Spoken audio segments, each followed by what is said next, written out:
We got things up and running. How can we be? Because I've not pushed the stride button. Ooh. What? I've not pushed the stream button. It's working. Literally, I haven't pushed the stream button. It's going. Trust me. That is very weird. I haven't hit go live. I mean, there was a link available, and I've put it out, and it's going. Okay. Sue's here as well. Wow, that is scary. Ian hit go live with the power of his mind. Ian is Obi-Wan. I am. And Coop's the young Obi-Wan. Use the Force, Apparently so. Use the Force, Luke. You'll see that on the Portsmouth thing. Coop's with a lightsaber in his hand. It's not a majestic spectacle. Let's just say that. The Portsmouth mockumentary. What shenanigans goes down on the South Coast? How does it look, just out of interest? Yeah, exactly. Very basic. I've basically not been able to edit anything.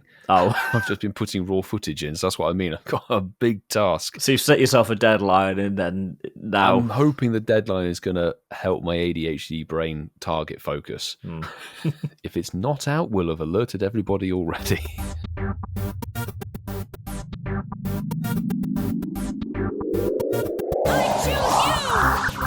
This week, was catching some Zeds just a snooze fest? The Squirtles are back in town. Again.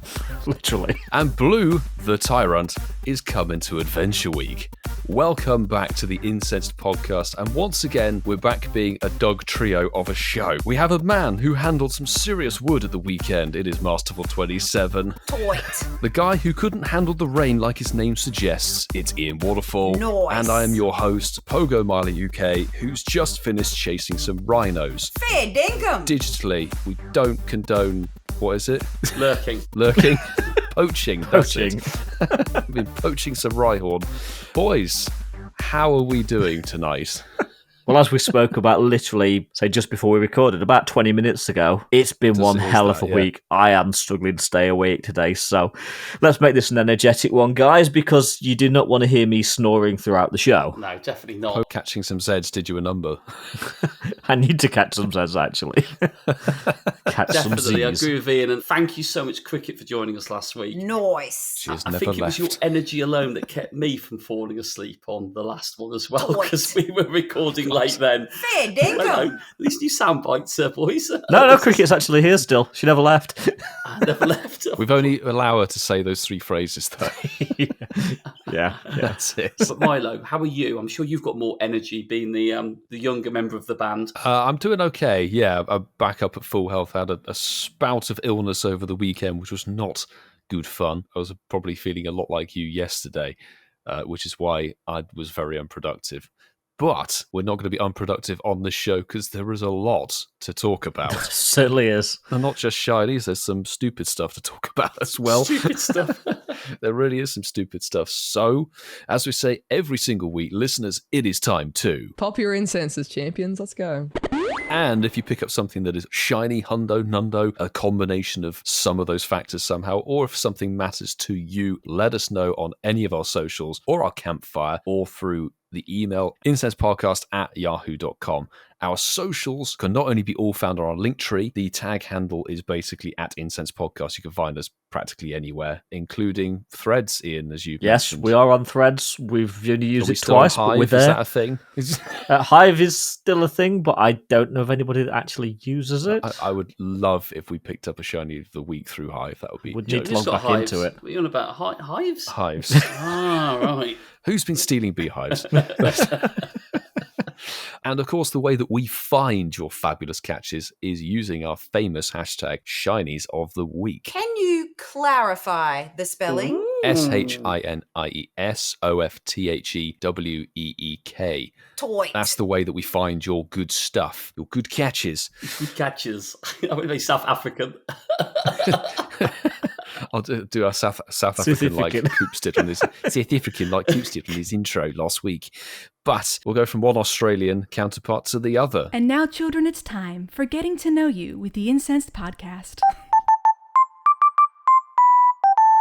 This question is actually not one of the ones that was suggested on the many, many lists of questions you can find on the internet. And actually going through the list, I was struggling to think of one. You went a bit West Country then. Struggling. Ooh. struggling. I'm We're a bit fluctuating struggling. through all kinds of things today. And who knows what accent will come out next? Yes, Gerald. Who's rising first? So, yeah. Do you know what? You guys have got the show notes. You know what the question is. I could talk in any old gibberish. We know that the question is. The listener might not. The listeners don't. Yes. Yeah, we know.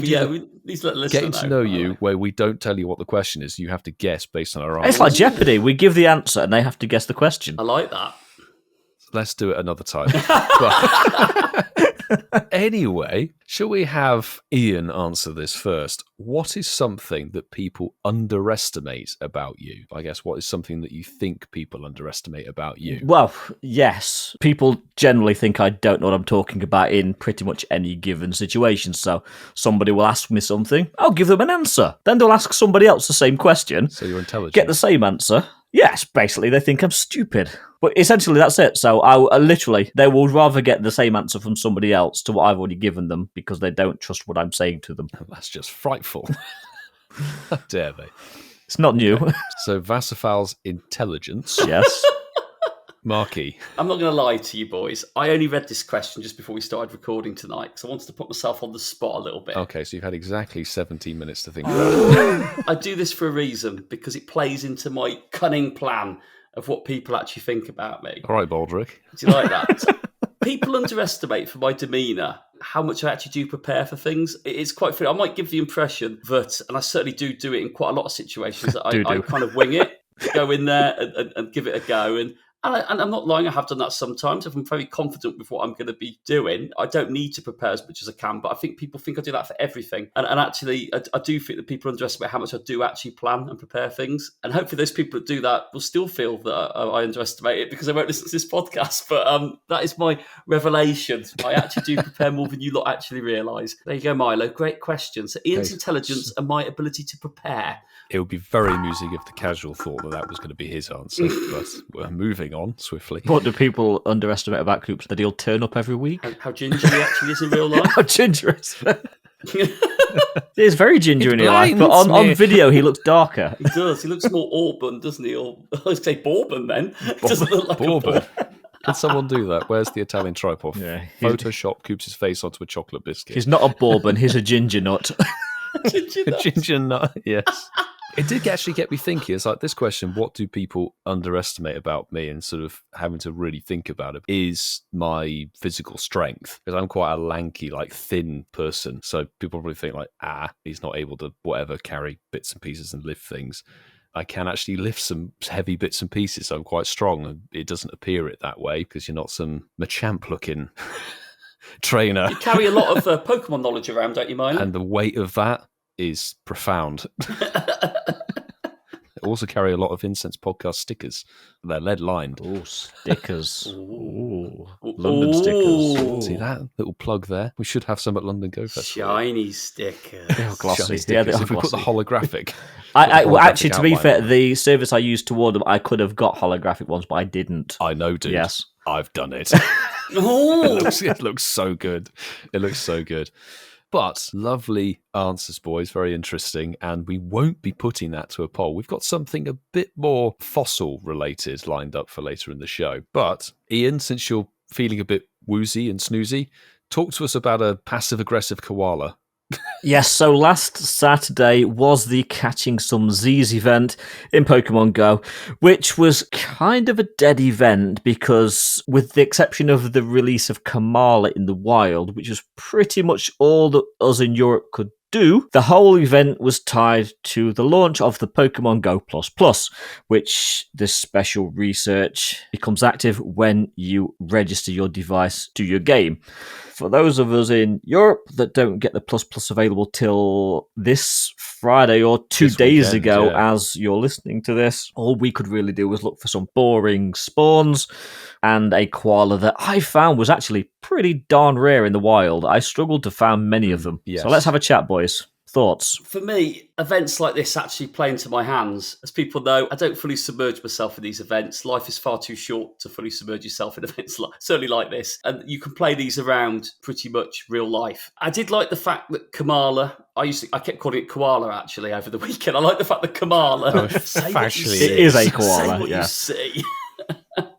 I like the fact that Komala was difficult to find. You can't really do anything with it, so it doesn't. It's just a cute little Pokemon that should have been regionally locked. Let's face it, they missed a real trick there. I get it, well, they've done it. However, I think because of the delay in getting the Go Plus Plus, and I'm not saying that everybody would get one, kind of meant that a lot of people couldn't start that part of it, which I think would have been a lovely launch into this event. And I think when we spoke about this last week, I think I was pretty bob on, actually, even though we didn't have all the information there, was you needed the device to get the Snorlax, wear the nightcap. And cunning Niantic, see, they can be clever, have designed it so if you do share it with someone else, you can't complete it. When I saw the research and you have to track your sleep for 7 days, it's like, okay, so you can get the research, everyone get the research, but you can't complete it. Have you seen stage 2? Oh, was that they track your sleep for 7 days? Month. No, you have to track your sleep for a month. 28 days. Wow. 31 days, yeah. So it's like 35 days or something in total tracking your sleep, and then you get 5 Snorlax encounters overall with the nightcap. And we will talk about this in a bit, but the event itself, it was a played down event, which we needed. I think Adventure Week is going to be epic. I think then we just wind ourselves down to Go Fest. And I think this was quite a nice little lully weekend because, as Ian rightly said, it was nice. I did my first showcase. I wasn't able to do the showcases on Squirrel because I had an error with my game, and I wasn't the only person that had an error. But I was able to put my Snorlax in, and I came 6th, so that was quite nice. 29 people took place in my showcase, so there are other people playing the game in the town. So listen to the podcast and meet up and do events. That's all I'm saying. Find their names. I think showcase is quite a good point to discuss, actually, after Milo's given his thoughts, because I would like to dive into showcases at some point, definitely. I can only sort of echo what you guys were saying. Yes, it was kind of downplayed and a bit chill, which is good, and we need that leading up to the Go Fest month. But it was almost going too far the other way. As you said, Ian, here in the UK, the whole of Europe, you were stuck chasing a koala. That was basically, the new Pokemon. I didn't grind the whole weekend because of other commitments and things, but I went around and checked as much as I could, and I picked up the grand total of like 9. I only found 3, but I only played the Sunday because the Saturday I was also very busy. Snorlax was around in the wild. It was very very freely available. It was everywhere. But I don't know about you guys. The most common 2 I saw were Teddiursa and Slackoff. I'd go with that. Yeah. And I don't know about you, prefer when they have an event and they say, like, if you're lucky, or the some trainers may encounter article bit, where they say, like, these are the rarer, more exclusive spawns. If they put Komala in that bracket, I wouldn't be having this point right now, because it was by far and away the rarest spawn. Yeah. And as a debut, it probably should be. But at least tell us it's going to be rare. I think there should have been field research. Put the quests out there for the 2 days, saying, like, I don't know, catch 10 normal type gets you a Komala. Because that would have been a really easy thing. There's no effort really involved in chasing quests from stops, that sort of thing. It's just a little extra detail to spruce up the event. Otherwise, it was quite flat. Moving on to the showcases, though, I want to know if you've taken part in one, what have your rewards been like? Because mine have been very bad. I did see a lot of people say it's very hard to capture your rewards on these showcases, and I think because they're that bad, that's why they flick through them very quickly, and you can't go back in your journal and find the evidence. I came 6th, and I got 800 Stardust, and I got 1,000 XP. Okay. So I don't know if that's good. That's, low bracket stuff. What about you, Ian? So when they first launched a week and a half, 2 weeks ago, I came 2nd in the first one I did, and I got a lore module from it, which was quite a nice reward and some Stardust. The ones at the weekend, what I am finding is if you get into the showcases early, you quite quickly go down the rankings. I don't know why. Yes. So I was 1st, 2nd, and 5th on the 3 that I was in at the weekend. And the highest I finished was 6th out of all 3 that I did in the final rankings. But one thing I will say is, and I struggle with Pokemon storage because I am a live dex collector and I do like to save a good selection of mons, but I don't save XXS and XXL, which is starting to bite me on the ass now. If Niantic are wanting us to stockpile all of these extremes of size, then really they and I know people are going to come at me and say, but you don't need like X number of Pokemon, but give us more storage. I like to keep my shinies, I like to keep all of my good mons, all of my good legendaries, all of my hundos, and my dex is getting pretty full, and I'm playing with about 300 spaces, which if I'm now stockpiling XXS and XXL, I'm going to run out of space pretty darn quick, so I'm just transferring stuff that's trash, which is probably why I'm not doing doing so well on these showcases. Yeah, I remember talking about it when it initially launched, sort of saying this feels like them bringing a new feature in to justify that XXS and XXL feature that dropped several months beforehand. And it is sort of a thing of, I'm like you, Ian, I don't really care. Unless it's going to be a Hundo or a Nundo or a Shiny XXL or XXS, then fine, I'll hang on to it. But if it's just a bad IV extra large Snorlax, like, sorry, mate, you're being traded and binned. Totally. It doesn't hold enough value. And the thing is, with the reward factor, I think I arrived 6th place, much like Marky, and I got about 800 dust and 1,000 XP. But when they first dropped with the first day release, wherever I think it was Squirtle for the 7th anniversary event, I came 1st and 3rd in 2 showcases. The first round I did a lot better than the recent rounds. And I still got trash rewards. I got 2,000 dust, 5 Great Balls, a fast TM, and some XP. I think it was like 2,000 so XP. really, me coming second got the best rewards out of that first round. Like, I don't class that as premium rewards. So what do you mean? 5 Great Balls is a good reward. Give me ultras. It's like when I was seeing other people, like I remember someone I was with, and they got 1st place, and they got an incubator and a star piece. And a lure module, and they did egg. say premium items. Yeah, I'm like, why? They did say premium items would be coming to the top places, and you'd expect at least the sort of 3 podium places getting good rewards, getting good stuff. Yeah, and it might encourage them a bit more. And it's sort of, they're trying to bring justification with the showcases because there's a new medal to go for it. Which I still don't have because I haven't come first for one yet. Just give a bit more zest to them. And the other thing I was going to ask is, what do you think about them at the moment? Because they've all been event tied. I think they will be. I don't think there's going to be generic. Do you not think it would be interesting to have like a daily one running? Like just a random Pokemon that cycles through, like a bit. That would give you a Nest better rotation chance or at something. getting a higher ranking, of course, because when they're on for 2-3 days, it's too long, in my opinion. Yeah. And as you say, when you plonk your Mon into it first up, you very quickly go down the rankings. And for some reason, sometimes it lets you switch them on. Sometimes it won't let you switch them on, I found. Because it's the first time I've ever experienced a showcase. And I like the fact that I didn't have to be next to Pokestop to put a Pokemon in it. I think that's quite cool. If you catch the one that's featured, you can do it from wherever you are. But if you want to place one in it, you need to be near the stop. Yeah, because I think I caught one, put it in, then I could change it without being near it because I was already in it then. Yeah. So I like that. That's a nice little glitch that they'll probably fix for the next time. So, yeah. But I think there's got to be, going back to the point you made about XXS and XXL and value of them, I know that when you search to change your showcase Pokemon, it gives you a points total value. Yes, and I like the fact that it tells you what points it's got so you can see the best one. Like that. But I wish they do that when you catch them outside of showcases so you can decide, should I keep that one or not? We talk about bag space being really valuable. Like you said, if you go, it's large, how large is it? Is it a great large? Is it a really bad large? If it said it's large, you caught it, it said, this is worth 712 points to the showcase, I'd go, oh, I'll probably keep that one then, because I've deleted so many XXLs, so many XXSs. Same. And I'm like going, I'd have no guidance when I catch it how good that could be in the future for a showcase. So that would be quite a nice little update if it did that, because they'll know what the points are for these Pokemon. Yeah, that's my rant over. I like the concept of them, but I'm not going to hold on to them. No, I'm fully with you, mate. I'm fully with you. That sort of, they don't give enough reward or there's not enough value in them. If for example Squirtle, if that's going to be in a showcase once in a year, is it really worth holding on to a few? No, probably not. No, and the thing is, then you don't know if the showcase is going to be what's the heaviest, what's the tallest, what's the shortest. Well, exactly, because it can be for so many metrics. Nah. I'm good, thank you. Speaking of things that might be a bit unnecessary, the Pokemon GO Plus device. Now, we've all seen on social media the peeps in America and the land down under and various other parts of the globe getting their devices. What do we think? Because I'm feeling it looks a bit cringe. Nowhere near as discreet as the original Go Plus. I don't play. I have played with an auto catcher in the past. I don't now. I catch everything I catch by hand. I spin everything I spin by hand. I'm not spending 50 quid just to get a special research in 5 encounters with Snorlax. So that John Hankey knows when you're sleeping. It's like John Hankey, like Santa Claus. He sees you when you're sleeping. He knows when you're awake. Milo, he knows if you've been bad or good. He's going to sell your data and make a lot of money. Niantic don't sell data. They've told us that. I know. Not when you're awake anyway, Ian.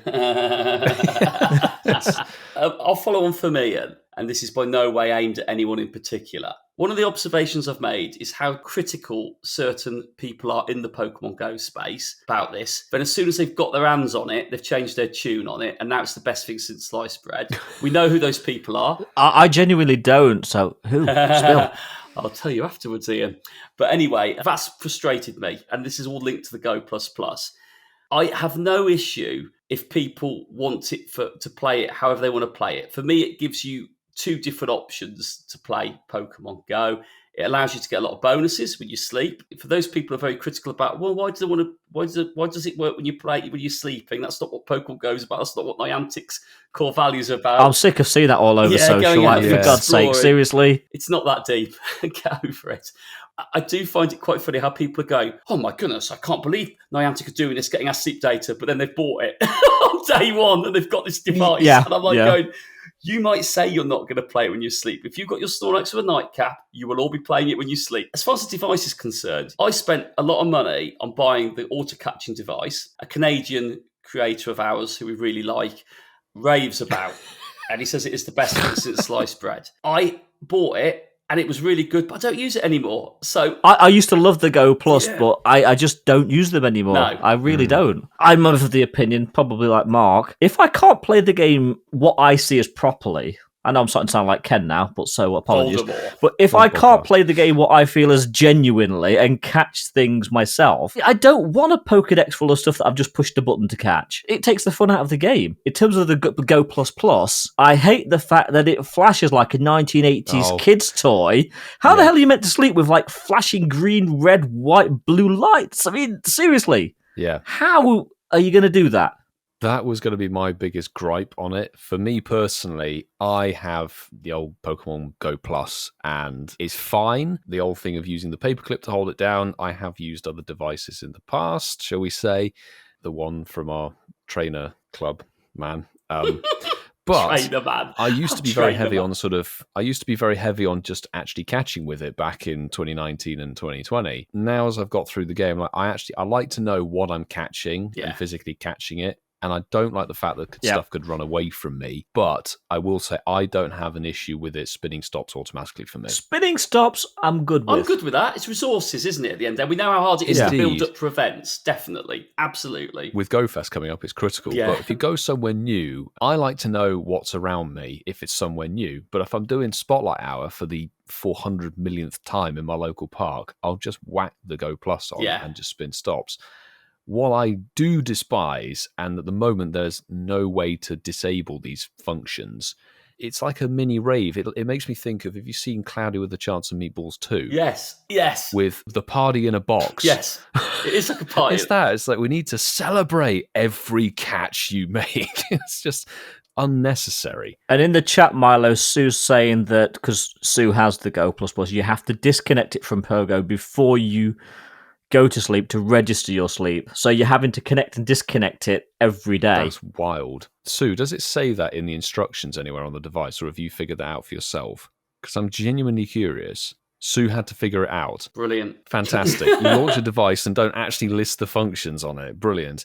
Part of me thinks that might be one of the reasons, because at the moment, you guys don't use the devices. I'm using a device for spinning stops. A Go Plus. There's a bug at the moment with the older devices, because the new ones come out, where, because the menu's changed and everything, when you connect it for the first time after maybe an hour or whatever, starting your day, it doesn't automatically do it. You have to go into the settings and turn it off and on again to make it work. And I'm hoping they patch those bugs soon. It's a lovely accessory. I get it. An official device. It's been a long time coming for Pokemon Go, and something which is hopefully easily accessible. Because when these first devices came out, there weren't many of them made, because the game obviously was in its infancy and it was very different times. I get the excitement for people that love Pokemon things, going there, buying their device. Absolutely get it. I think it looks really nice. I know it's a bit bigger. I was going to say the size puts me off. Yeah. It literally looks like somebody sat on a Pokeball Plus and then come out with this. Squashed it. It's the size of a drinks coaster. Not discreet. It's quite large. It's like palm size almost. And it's the fact that like, the vibration, the fact that it vibrates constantly. Like, I want to put it on the table or put it in my pocket. I don't want my pocket, I would think you could probably, and again, I don't know. We haven't got it here. I would think you could probably, you can't turn the vibrations off. You can't turn the vibrations off, apparently. Well, I that have sucks. seen, I don't know whether this is okay to say, but I have seen on social media somebody disassembled their Pokemon Go Plus and found the wires responsible and desoldered them. So theirs doesn't vibrate or light up anymore. But that invalidates the warranty. Yeah. Small price to pay. Small price to pay, but like wrapping up, if you're a younger player and you love playing Pokemon Go and your parents want to encourage your child to sleep better, and you can link it to that and you can show them as motivation for going to bed earlier and getting up earlier and getting a good sleep pattern, and you get rewarded for it, I think that's nothing short of, I think that's really good. I think it instills good behaviour, and I think that's a really, really commendable angle where they're going with this. You can play with it, not discreetly, and have a disco and celebrate everything you do with it whilst you play it with the game, or you can turn it off and put it next to you, disconnect it from the game where it probably won't do anything, and it'll monitor your sleep for you. It offers two very different things. It'd be interesting to see how many people at GoFest are going to have these devices, because if they do, the police will think there's an illegal rave going on in the daylight. Who's going to be sat there at GoFest? Silent disco. Vibrating. I'll round up my part of this conversation in that my iPhone tracks my sleep, so I don't need to spend another 50 quid to buy a little plastic ball that does nothing that I actually want it to do, just so I can have an authorised accessory that I'm going to just do special research for and then just leave on the side, gathering dust. They'll have a resale value, won't they, these devices? So I reckon people just sell them. Oh, they will. I mean, when they become rare, they'll be expensive, just like the Go Plus do you want to do the research, mate? You can have mine for a month. Give me 20 quid. Yeah, all right. I'll give you a fiver. Do the research. I'll rent it for a fiver. 35 days. It would be quite nice to see that maybe the research is a rolling on thing. Like if you have the device, it would be quite interesting if like the research breakthrough you get normally for doing a stamp every single day. Like if you track your sleep every day for a week, you get a Snorlax with a nightcap. It won't happen, but that's just something that we think of because Niantic fails to. But I will round out the chat properly by saying I just hope that people start making cases for these things that are soundproof and are made of the darkest black paint that is available on the planet. So basically say you want a lead box. Yeah. Yes, I want a lead box for the thing that at least can still connect to my phone, because I can't have it sitting there vibrating and lighting up like an atomic explosion or something on the tabletop at GoFest. I have something that will fix it for you, Milo. Do you? Is it a sledgehammer? It's a baseball bat. Oh, it's a baseball bat. Oh, okay, I was going a bit more grand, Ian. The sledgehammer is. I don't have anything more grand within arm's reach. Done well to have that in arm's reach, Ian. I've got to say, that's pretty impressive, mate. Well, that's to protect the podcast edit should anyone come near him while he's doing That's it. to protect all my Mac stuff. Stay away! Oh, goodness me. But that was last weekend. And speaking of last weekend, you may remember a certain man swept a victory in Play Your Decks Right. So it's over to the newly knighted Sir Game Masterful 27 for Shiny Happy Pokémon, Shiny Happy Pokémon. That's a great jingle. Thank you. We'll also be never rid of Coops. He's always on some kind of jingle somewhere. He is. Oh, dear. That's why he made sure he's on all the jingles, so if there's ever a show without him, he's still featured. That's very true, Ian. It's a back catalogue, isn't it? He'll get royalties for every episode, in theory, won't No, he won't get royalties. No. He shall not get those royalties. Well, it is the game Shiny Happy Pokémon. It's been a little while since we have played this game. I will explain the rules very quickly and very basically for our listeners if this is the first time you've heard this game being played. So Shiny Happy Pokémon is as simple as the title sounds. I will pick a Pokemon, I will name a part of the Pokemon, and I'll ask the boys, what colour is its shiny variant? So if I said, Minum's ears, what colour would they be, boys? They're like a turquoisey green. Yeah, That's turquoise it, yeah. mint. It's only been shinies that I've got, by the way, boys, so that'll limit it a little bit. Right. That's okay. So anyway, that is how we played the game. The rounds will start a little bit simpler and a bit easy as they will go harder as we go further into the competition. I'm going to start with you, Milo. What colour are the eyes and nose on Shiny Venonat? They are blue. That is correct. Very nice blue. It's a nice blue, isn't it? I still don't have that shiny, so I wouldn't Oh, know. Ian. Oh, bless you. Well, Ian, what colour is the nose on Shiny Diglett? Blue. That is correct. Akin to my little t-shirt. It's a nice blue. Not quite a royal blue. All right, Milo. Diglett let me down. Why are your panties in such a twist? Very good question, Echo. Who knows? Milo, your question is, What colour is the satchel on Shiny? I'm joking. We're not there yet. Satchel. We're not there Shiny yet. Pterodactyl. We're not there yet. We're not there yet. With the up and coming Adventure Week event coming on, let's focus on some of the Pokemon that will be gracing our Pokemon screens. Goodness me. So Milo, I want to know, what colour is the body of Shiny Omanyte? The body that's like the The tentacles. squidgy bit, little tentacly The bit. squidgy organic bit. It's purple. That is correct. Mr. Waterfall, I want to know, what colour is the body on Shiny Kabuto? Like the shell. The shell, the shell. Green, it looks like a Skittle. Absolutely correct, Ian. It's a fossilized skittle. So we're into round 3. Nice. It's nice, Nick. It's nice. It's nice indeed. Right, Milo. What colour is the majority of the body on Shiny Azumarill? Azumarill. Azumarill. So I said it wrong way. Azumarill, and it's not the white bits, basically. Everything bar the white. No. It's a gold shiny, isn't it? It is. It's a great shiny. Ian, what colour is the entirety of Shiny Wobbuffet? You're just rubbing this in now, aren't you? Because I still don't have that one. It's purple. Oh, Ian. Right, I think we need to spice things up a little bit. We've got to round 4 now, and I think I'm being a little bit nice to the boys. Milo, what colour is the tail on Shiny Smeargle? By tail, you mean the end bit that's the paintbrush, do you? That is correct. It's a reddy orange. That is correct. Ian, very good. You predicted that very good. That is Ian knows it. Mr. Ian. On the main body, not the legs, the tail, and the beak, on Porygon 2, what colour is its main part of the body? Like a purpley colour, isn't it? What was that, Ian? Is it purpley colour? They're the bits that are. They're the other bits, Ian. They're the purple bits. He's gone the wrong side. It's blue. Oh, Ian.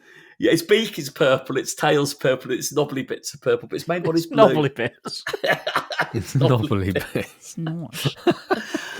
Well, well done, Milo. After 4 rounds of Shiny Happy Pokemon, you are tonight's winner, and you are Sir Hey, Game. Dinkum! Yes. Oh, I like that. Sir Game for next week. Henceforth, I shall be known as Sir Game. But thanks for hosting that. We do like that game. It's the most recent game added to the back catalogue that we have available, and it's been a fair while, as you said, since we played it last, so it's nice to have that one back out. But speaking of shiny Pokemon, we can say that we were once again right. So let's jump into... It's the news. It's that time of year. It's actually a little bit later this year than it came last year. So June 2022, we had Adventure Week with the debut of Tyrant and Amora. July 27th, 2023 is this year's Adventure Week, which features the debut of Shiny Tyrant and Shiny Amora. But more importantly and more impressively, the debut of Mega Tyranitar. Nice. So, yeah, this is going to be a good Adventure Week. I mean, looking back at last year's Adventure Week, that was a weekend with the Cranidos and Shield on Research Weekend. Such luck this year. But we do have Mega Tyranitar, which is going to be massive. Find an XXL one. Yeah, it's going to be a good one. So let's have a quick look. So what can we expect in Adventure Week 2023? Well, it runs from July the 27th through to Wednesday, August 2nd. So 2 days before GoFest London and Osaka. It'll lead us Great timing. right up there. We've already said that Mega Tyranitar will be debuting. And the wild spawns that you can expect for this year's Adventure Week is Omanyte, Kabuto. Aerodactyl Satchellus. Lileep, Anorith. Cranidos. Shieldon, Tortuga. Archon. and the new shinies, Tyrant and Amora. What would an Adventure Week be without eggs? And this year for Adventure Week, we have a pool of 4 Pokemon in 7k eggs. All 4 can be shiny. Nice. And we have Tortuga, Archon, Tyrant, and Amora. So I'm not going to say pretty good odds of getting the shiny you want, but everything in that pool can be shiny. And don't do it. Personally speaking, I hate egg hatching. I am sorely tempted to the dark side for this one. Me too. Me too, mate. I need Me all too. 4. I really do. So do I. Yeah, there's a few people that I've heard that wouldn't touch an egg event with a barge pole. I say that every time, but I always get sucked in. We recommend you don't. Yes. But Yeah. then we do. It's like do as I say, not as I do kind of thing. The good thing is, Ian, if you do go ham, you're still limited by how many you can get, but you can give it a bloody good go, mate, and that's all that matters. I think we'll all be doing that on this one. And bear in mind that the 7Ks do not drop with every gift that you open, so... They'll probably be nerfed. Yeah. Now, not trainers. Aurora Adventures. So if you keep an eye out in the sky for the Adventure Week, I'm guessing they're going to do something like the Aurora Borealis, something to do with the sky, make it look all sexy and awesome. I think they did it last year with... They do, but I always play the game Amora. completely zoomed in, so I never see the sky. Oh, I play zoomed out all the way, but then you really don't see the sky because you've got Sorry, bird's eye that's what I view. meant. Sorry, I'm zoomed out, so if you're zoomed in, you can see the sky. I'm zoomed out, so it's... Yeah. It would be cool. Field research task encounters might not quite be as cool because in the field research tasks, you're going to find Pokemon such as Omastar, Kabutops, Cradley, Armaldo. You might notice that all of those 4 are evolutions. Well, the 2 that aren't evolutions, which are the new shinies, Tyrant and Amora. I don't know how I feel about field research tasks. I'll certainly be looking for the Tyrant and Amora tasks. I concur, Ian. I agree. And what would a Pokemon Go event be in 2023 without a paid timed research? We're back. We're back again. For $2 US or equivalent, you'll be able to access a timed research. Completing the research tasks will give you the rewards of 2 incubators, a super incubator, and encounters with the event-themed Pokemon. Bear in mind, it's timed research, so you do need to obtain it and complete it before the event finishes at 8 p.m. on Wednesday, the 2nd of August. Indeed. There is, of course, going to be free timed research that will be for everybody. This time, research will ask trainers to choose between exploration and research-focused tasks. Please note that the timed research expires, much like the paid ticket one, August the 2nd at 8 p.m. your local time.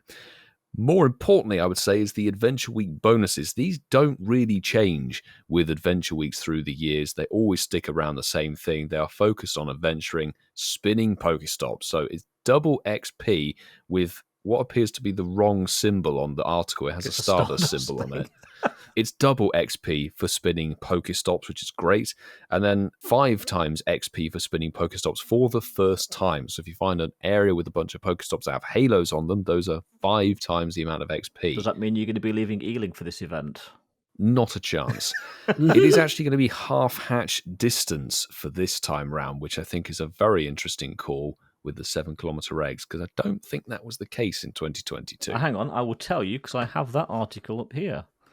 Oh my God, he's prepared. I am prepared. We must trust in Ian's intelligence. There was half egg hatch distance last year. So I'm wrong. Don't trust in my intelligence. Moving on. Last year, they actually got the XP logos right for the event bonuses. Oh, did they? Okay. They didn't put Stardust and Pokeball. Anyway, moving on swiftly. Coops' favourite aspect of an event, the collection challenges. So, of course... Coops might get to 51. Maybe, if he logs in. Complete this collection challenge by the end of the event to earn encounters with Tyrant and Amora, as well as Stardust. Ooh. I like the sound of those rewards, actually. That does sound good, because they can be shiny. Yeah, and I love raids. I love 1-star raids so much. There's none on this event. Okay, so raids-wise... So, no, joking aside, everyone, we've got 5-star raids and we've got mega raids. It is the introduction of Regidrago. We've had Regieleki. Those people have missed those elite raid days. Well, now Regidrago is going to be replacing our electrical Reggie. And with a new mega raid, it means actually those T-Tars that we encounter in the wild very infrequently can now be shiny with the release of Mega Tyranitar. Yes. Which would be very exciting. But yeah, this is the one. A pretty sick-looking design, in all fairness. I haven't really given it too much attention till now. I think it's more of a tanky rock type. I'm not sure whether perhaps Mega Aerodactyl is more of a attacker rock type mega, but this one's going to be more bulky. So if you want to just last in a raid, this one's still, it's going to be sick either way. It's still good. But that's Adventure Week, boys, 2023. What do we think about that as an event and versus last year? I'm certainly going to be walking my lunch breaks every day.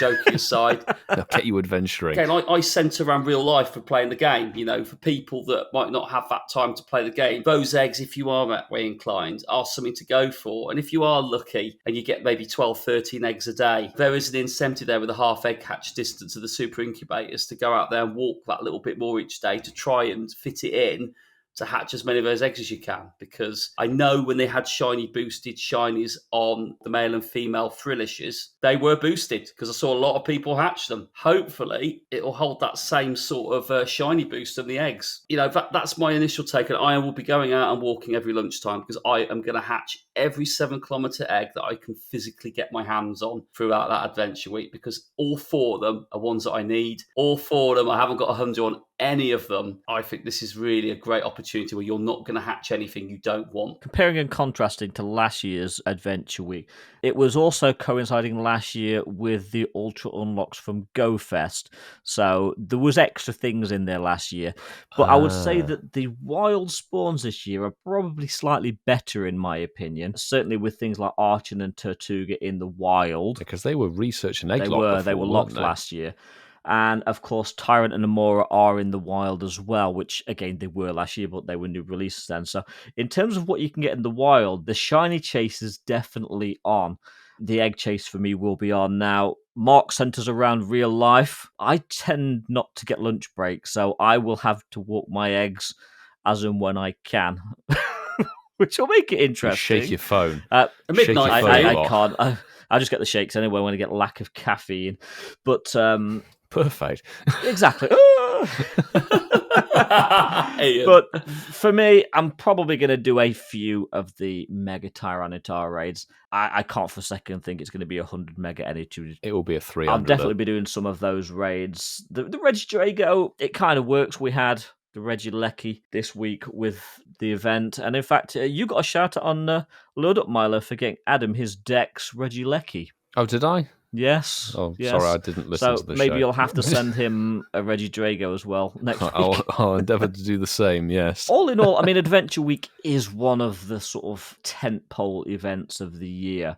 Banging event going into Go Fest that I certainly think is going to get everybody hyped and ready to go. I'm looking forward to it. I really am. Eggs going to be doing. Wild Spawn's amazing. And the raids, again, certainly the mega raids for me is where my passes are going to be going next week. Yeah, I've got to agree. Mega T-Tar, definitely better to go for that than Regidrago. Regidrago, I think when we discussed it when it was in the Elite Raids, has possibly got one of the weirdest and worst movesets on a legendary Pokemon you could wish for. If you haven't got it from the Elite Raids, go and do one. I've seen it be soloed, I think, or you can easily duo it because it's just a mono dragon type, so tank it down with stuff, easy to do. Mega T-Tar probably will be like Salamence being a 300 Mega Energy evolution. Well, I did hear people talking that Mega T-Tar might be duoable. It's double week to fighting, so it will be doable. Yeah. The thing I like about this Adventure Week compared to last year is that the new shinies are in the wild. Yes. And available in more ways. Last year, Archon and Tortuga were so locked behind eggs and quests, and the quests, I think, were catch 25 Pokemon, and they were very rare. Yes. So you were stuck trying to hatch the 7-kilometer eggs. You're limited anyway by the gifts that you can open, and then you probably, like every 7-kilometer focused event, they nerf the egg drop from gifts. So I remember I was getting like less than 20 eggs out of 30 gifts per day, and it was just really long. I will endeavor to hatch every batch of eggs I can do, max out on 7-kilometer eggs, because as Mark and you, Ian, have said, there is nothing bad in that egg pool. Listen to Mark, because I don't have any authority in terms of what I know. We've clarified that you do, because I was wrong on many factors. But like you guys, I need all. I need all 4. Yeah, I need all 4 of them. And an egg pool of 4 mons, so you've got a 1 in 4 chance of getting the one that you would like. Yeah. Granted, the shiny odds are going to be a lot lower, but a pool of 4 mons, it's a fair gamble. Seriously. Yeah. And I like the fact they've taken the focus away from maybe research tasks and encouraging you to walk rather than stop at quests or things like that. Yeah, but that's because year, they're going to sell incubators. Well, yeah, it's a money-making thing, isn't it? You're 100% right on that. We'll have to see what the quests are for Tyrant and Amora versus the silly evolutions that, are just a little bit boosted dust. So I won't be chasing those at all. But the bonuses are always good. Adventure Week's great. But I do have one question for you guys, is do we think an event that is this good and this big traditionally through the years of Pokemon Go, I believe it's one of the longest standing reoccurring events I think Adventure Week's been out almost since 2017 since the event started. Yeah, I think so. Do we think an event this good a week, even a days before the Go Fest kickoff, is a good idea? Well, like I said at the beginning of this article, last year it was in June, early June at that. It's quite late in the year. Because that was just after one of the Global Go Fests in that case. It was, wasn't yeah. it? When did it drop last year? It dropped on the 7th of June last year, so it's like a month and a half later this year, leading right into a Go Fest. So, yes, it's going to get people hyped, but I'm hoping it doesn't burn people out. I mean, it's only a week ultimately, but it's going to be a full-on week for people that are chasing these new shinies. Yes, and the other thing to notice is actually, sorry to completely jump in there, Tyrant and Amora are in the Go Fest pools for spawns Just beat me to it, Milo. Just it completes the gaps that we spoke about. Mate. Yeah. Well, two weeks ago, we said that, didn't we? We go, just keep an eye out. There might be an event, and Navi's complete it. So if you don't get them here with the egg boosted shinies, if you're playing Go Fest, you have got a boosted chance of getting the shinies at Go Fest only a week later. So actually, I might not be going ham on the eggs, actually, now I've just taught myself out of it. Because they will be boosted for Go Fest. Yeah. In the chat, Sue's made a fair comment. Adventure Week right before Go Fest season starts is kind of sensory overload. Yeah. And it is. This is a big event. We almost needed this and the Pokemon Sleep event to switch. Yeah, if they'd switched, then we could have had like a... But then again, would it be more of a roller coaster then? I don't know. In some ways, I think get that hype going and just rock it straight into Go Fest. August is going to be massive. Oh, yes. Yeah, Marky, what do you think about this being so close to Go Fest? I've got nothing to add other than what's just been said. I agree with Sue 1,000,000%. I think that obviously this is part of the calendar of events, just how by nature of how the dates have fallen, they've put this one on. This is later, isn't it? A lot Yeah, later, it's a month and a half later than last year. I think they felt like they've had to push this in, but maybe they've already had it. They've always had it planned. They want to just mega build the hype up for it. I'm saying it's a month and a half later, and it is. Go Fest season's running a month later than usual. I'm trying to think back, because last year we had one of the Global Go Fests, the first one, which was the 4th to the 6th of July, I think. Something like that. Maybe it was Global Go Fest, then it was 5th. the IRLs, then it was the Go Fest finale. Yeah, but that meant Adventure Week last year was literally the weekend after the first Global Go Fest. Because it was part of an Ultra Unlock. Yeah. So realistically, it kind of in the right place within the calendar. Yeah, that's very true. It's going to be a belting event, isn't it, boys? It should be a good one. We'll say good luck to everybody on your shiny fossils. I want the blue dino. I want the blue T-Rex. I'd rather have the T-Rex than the Diplodocus. The white Diplodocus. Diplodocus, Ian. The Diplodocus. Very much looking forward to the Adventure Week. But boys, some say that Niantic interns think that email stands for evade messages and ignore logic. And that the new AutoCAT design is based on Simon Says from back in the 80s. All we know is it's time to... Ask the intern. Very quick Ask the Intern, boys. Do you remember when we were in Portsmouth? There was a little event called Squirtle Community Day Classic. I think so. It rings a bell. I do Yeah, remember, well, Coops doesn't, because it was like spend 3 hours in the pub. His was Pint Community Day. Yeah. But boys, good news. What? Due to the fact that some people that use the Pokemon Trainer Club login and didn't set up a backup login method, we've got Squirtle Community Day 3.0. Right. Yes, we've got a whole 3-hour makeup Squirtle Community Day. Which is happening classic, today, isn't it? Which is literally today. Deja vu in this. Deja vu. Not going to go into details, but basically copy paste of the last 2 Squirtle Community Are we Days. going back down to Portsmouth again? No. No, I'm not making Sorry, the drive again. Not for Sorry, Squirtle. Simon. Yeah, sorry, PayPal Simon. But also, and this is what makes me laugh, I'm not going to go into the details, but the release that Niantic put out, it appears that you can actually buy this special research again.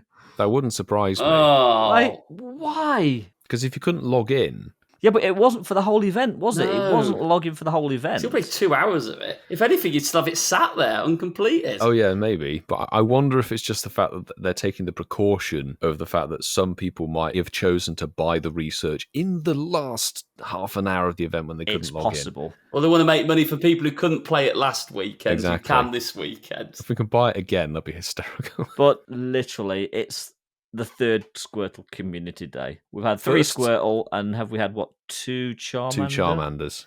And just I one can't believe Bulbasaur. it. Poor old Bulbasaur. No, Bulbasaur's had 2. Oh, no, it's had a classic. We had 2 Yeah. Bulbasaur. Yeah, it has had a classic. This is the first one to get a classic and a makeup. So, Yeah. if anything, like we said before we started recording, it's going to be a quest chase, isn't it, for the Squirtle Squad? Absolutely. Absolutely. But I Yes. genuinely don't know if I'll be out for this. I don't blame people. I've had it 2 weeks ago, and now it's here again. But one thing I will say before we move on, if you only have one login method set, please set up a secondary one, like an Apple or a Google one, because if anything's going to break, and history has proven this, it's going to be the Pokemon The Trainer Club accounts, yes. Yeah. Niantic have said this many times. We can't even blame them. They've said it so many times on socials.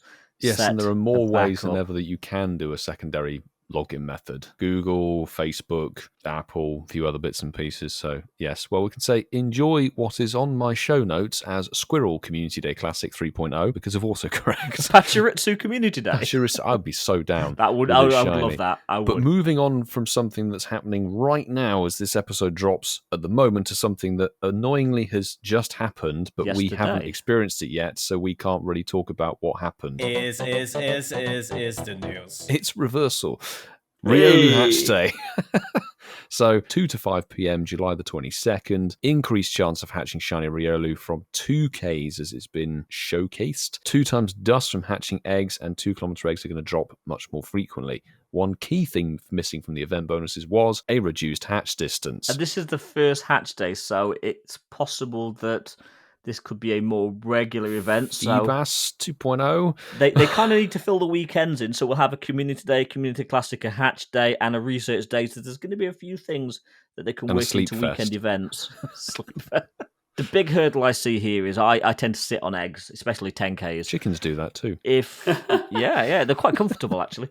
People, if they haven't cleared out, and I know Mark's said he's been guilty of this in the past, we go into an egg event and he's sat on storage of 9 10Ks. If they're not cleared out before this event starts, it could be a very short, boring, and upsetting event because... Well, it could be that anyway. So let's just say it is 2 to 5. So I'm hoping that people have the intelligence of Ian Waterfall to think, I'm going to potentially go out maybe an hour or so beforehand and walk all my old eggs off and not connect my small disco ball. People won't listen to me, but I've been even more clever in that I've started clearing them out before the weekend. Me too. There's no reduced hatch distance, so they're obviously thinking that people are going to buy super incubators. And yes, guilty as That's the charged. only way you're going to get through a decent number of hatches. I will do this, but it's still only going to bring you down to, what was it, like 1.3 or something? 0.66 offset with 1.33. 1.33 or something like that. So if you get a batch of 9 2s, walk them off. And in the Depending on how community, fast you walk an average of about 10k. So realistically, you can hatch You're not maybe going to get through 8 batches. many batches of eggs at all, I would say. And we know from past experience, I'm going to cast your boys' minds back to Togetic Community Day, one of my favourite events.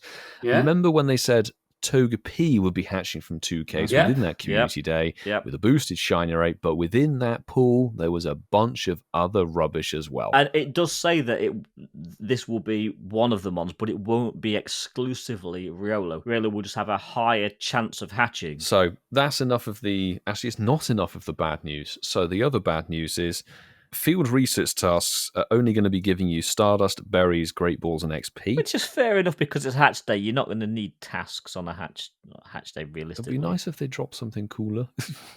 First hatch day, give us an incubator. I'm being very wishful here. We don't even get them between Christmas and New Year anymore, so they're not going to do I know. Well, speaking of getting incubators, I was trying to segue myself into that one. Timed research awarding a super incubator for hatching an egg will be available. A super incubator. For hatching a egg, so it may be a single task like that. Catch a Pokemon for stage whatever it was of the Master Ball. That's kind of how it was, because we can't say what's already happened. So they're giving you 3 hatches, essentially, with a super incubator. That's good of them. But it does say, good news, it does say that the Pokemon Go web store will have a hatch day bundle. It's probably going to be trash. But it is the web store, so you're not going to be able to get this on your handheld device. You will need to go to the web store and buy this, which it isn't difficult to do that. I actually went on it today, and it is very easy to log in and buy from. Yeah, it's okay. But because it's one of those events that has happened by the time the show drops, but hasn't happened by the time we're recording, we'll talk about it next week. What do you guys want to get from the event? Shiny Riolu. Okay, Marky. Shiny Riolu. Okay, I'm going to break the trend. I want a 100. Shundo, Riolu. Okay. Not a Shundo. That'd be very wishful thinking. That's the kind of dream, isn't it? But Yeah. this is one of the things that triggers me when people go, oh, Shundo. Like, the chances of that happening, unless you're doing something nefarious, is very slim. Indeed. You must check back next week to see how we did. All I'd say, we all know how these events work, or we all know how this can work, how eggs work. We know they're a lottery. Yeah. Play it with no expectation and you won't be disappointed. And it's funny, actually, Mark. I said this on Twitter. Not that I ever plug my Twitter, but I actually said, I know it's going to be like one of those drunken escapades where you know the next day you're going to really hate yourself, but you know you're going to do it anyway.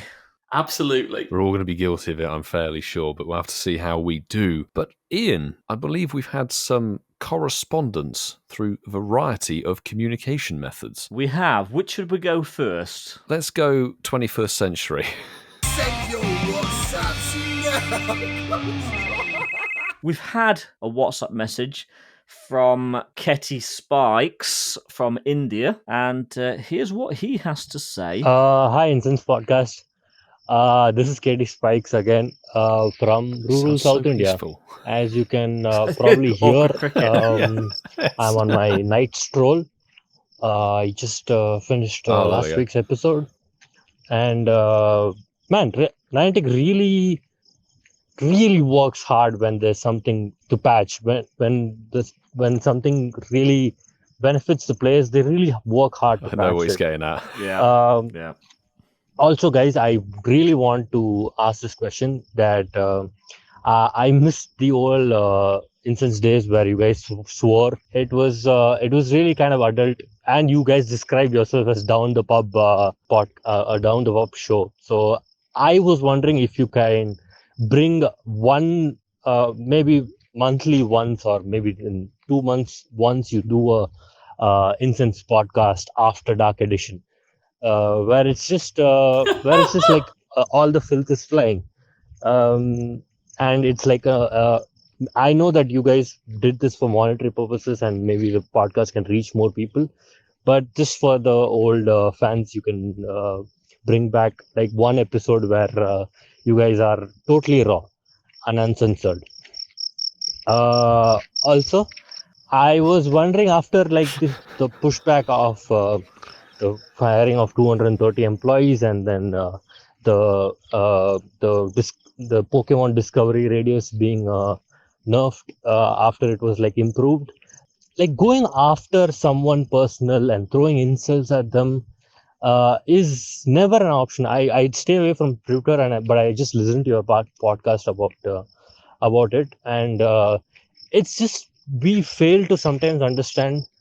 We fail as like some few keyboard warriors on Twitter, and like anytime like a new announcement is made on YouTube or on Twitter, like there's just people throw insults at the people, and instead of blaming the company itself or like the head management, going after somebody is never okay, because these are real people, and bad decisions of the company, mismanagement of the company has affected real people. Like real people have lost their, I guess, livelihoods after they've been laid off all of a sudden after working for a big tech company. They've just been laid off. So these are real people in the background getting affected by a company. So if you're angry, throw the anger at the company itself, at the company as a whole, and not go after anybody in particular, because everybody's got a heart, everybody's got feelings, and you wouldn't want to do that when you meet someone across the street in real life.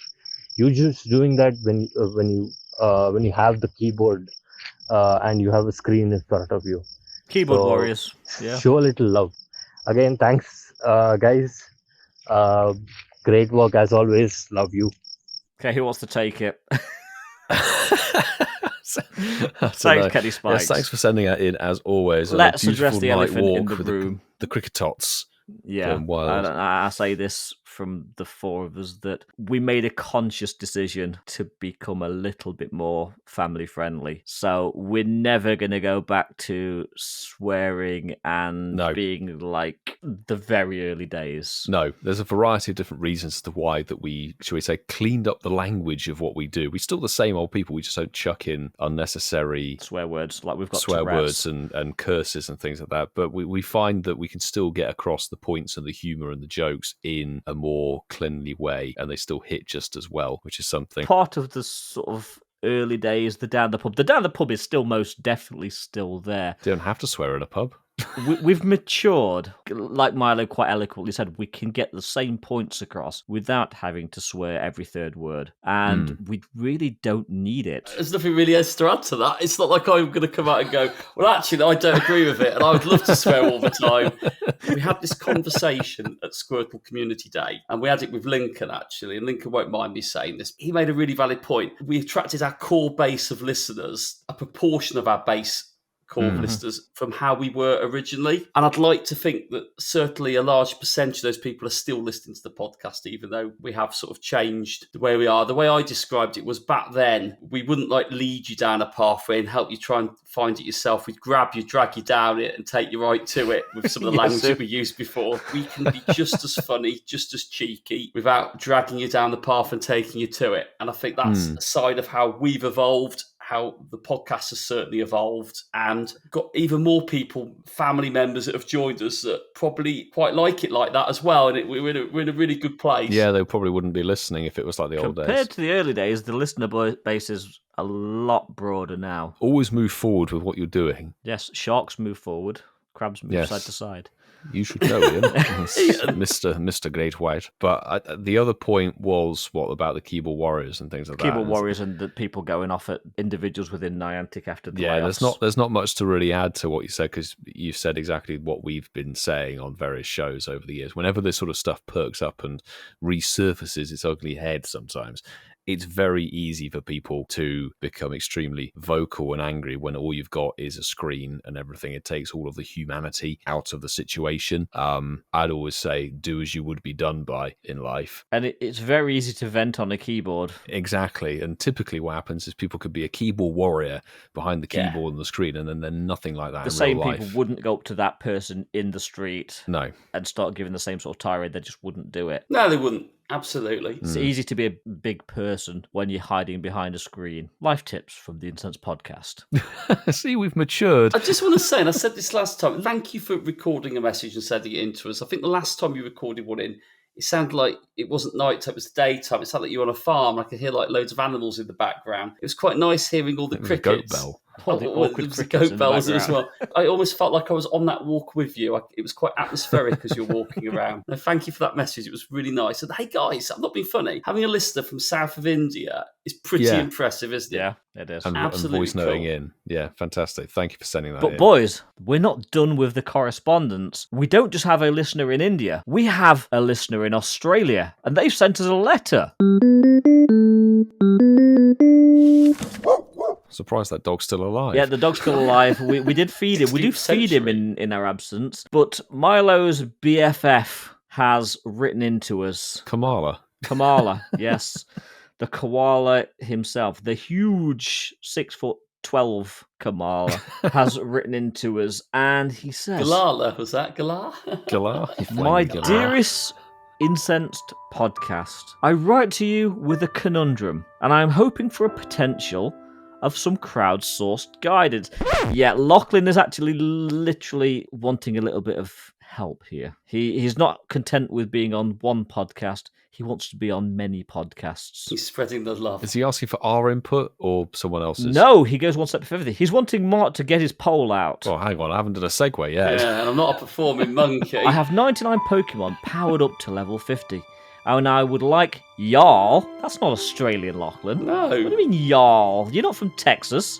Y'all. To decide between the following 4 options as to which hundo should be maxed out next and will be my 100th level 50 Pokemon. I thought you were going to say that Lachlan's got 99 problems. But Milo ain't one. Pokemon. Back to the letter. Sadly, my namesake Komala wasn't as prevalent to Wildspawn over the weekend, so I wasn't able to even get to 50 XL candy with it. The options for my 100th level 50 Pokemon are Purified Moltres, Double Fire and Return, Phalanx, Heatran, Overquill. Thanks for helping decide. I'll max whatever is decided the second this episode releases. I really don't want to say this sign off, but I suppose I've got to. With thanks, Milo's Distance Australian husband, Lachlan, spelt Lochlan, LF Komala. Why did you sign off? We proofread these letters, Ian. Thanks for using the old school method of communication. Yeah. Yes, thank you, Lachlan. For the letter. Thanks for the dog. You are a cheeky person wanting us to put this to a vote. We decide what Mark does with his poll. And it's governing body. Firmly. Yes.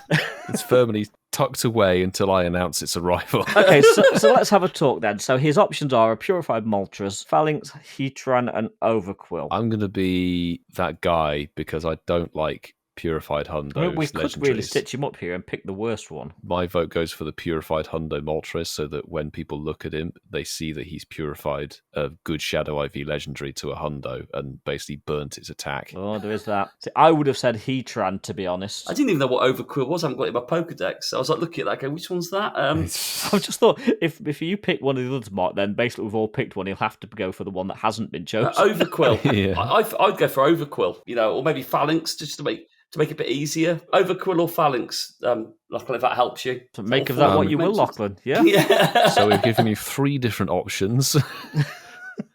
He's going to pick yours, isn't he, Milo? He will. You'll pick his long distance. Ooh, bestie.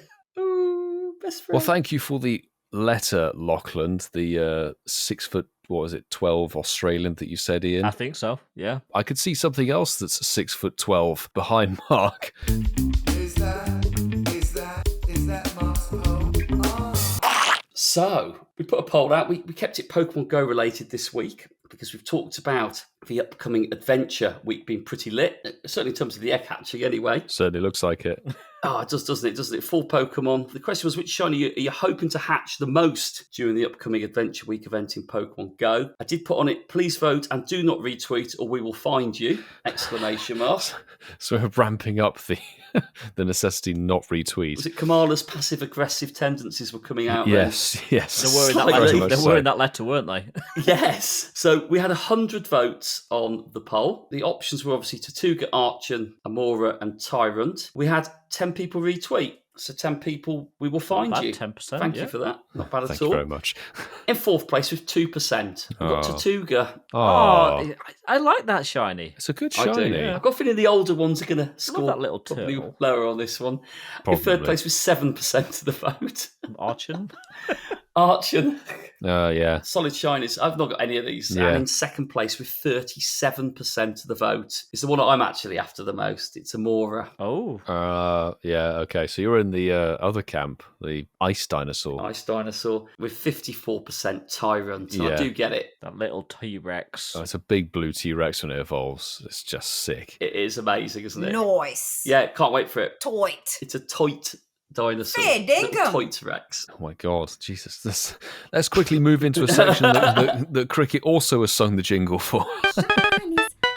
I'll jump in with one from Shan, one of the good friends of the podcast, who regularly joins us for one of the community days. Spot the shiny.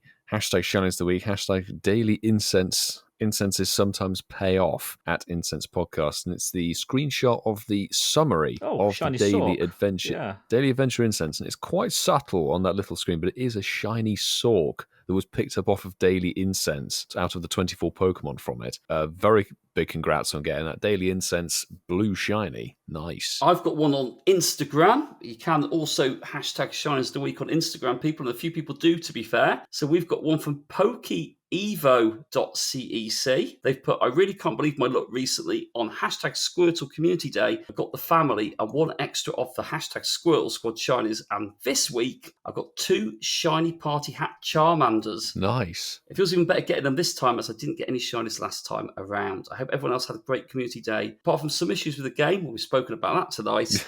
And Grace, hashtag Pokemon Go anniversary event. Yeah, they've actually posted their best one of the 2 shiny party hat Charmanders Charmanders. This one was a nice CP519, which was a 15, 13, 11. And I'll round it out. Mark Bailey tweeted us at Incensed Podcast, hashtag Shinies of the Week. 14 Squirtle on Community Day, plus these 8. Don't remember the 7th anniversary event being shiny boosted, but never had this much shiny luck before. Ponyta, I've been after since a release too. Yeah, me too.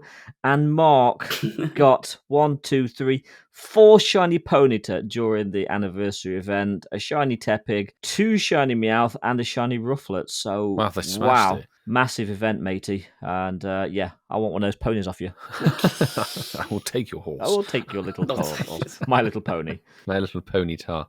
Even if we don't read them out, thank you very much for sending through your shinies of the week. We love seeing what fortune is bestowed upon you while listening to our podcast. But that, unfortunately, is going to do it for this week. So if you did enjoy the show, you can hit the plus or follow or subscribe button on the podcast platform you are listening to us on, so that you never miss a Sunday release. And if you could do a 5-star review, would be smashing. Give our show a stat boost, and also calm Coops' angry vibes for Spotify. That would be fantastic. And we can't say goodbye from a show without saying a massive thank you to all of our fantastic Patreon members. Everybody who is a bronze or silver tier, thank you so much for your support, and a special shout out to every single one of our gold tier members, without whom we would not be able to do the podcast and produce it to the standard that we do, and we're proud to present to the world. So the gold members are Hermes Ninja, JB, Clifford Mert, Darby Russ, Kerry and Zachary, Connolly, ML Fault 2022, Apex 171, Professor 58, K Technogal, Mufti, and Barside 2. Thank you so very much for continuing to support us making this podcast. We really do appreciate it so much. We should catch you all next week for the Casuals return and his favourite thing, a couple of games. Boys, good news. What? Yes, we have got the Angry Coops Pokemon making its Spotlight Hour debut. Was it being indicted again? It has on Tuesday, 25th. Oh, nice. Nice. Get the one with the pink hair one. The comb over. That's the one. Yeah. Twite. The pink comb over. Well, on that raging bombshell. Raging. Choose. Auf Wiedersehen. I choose you!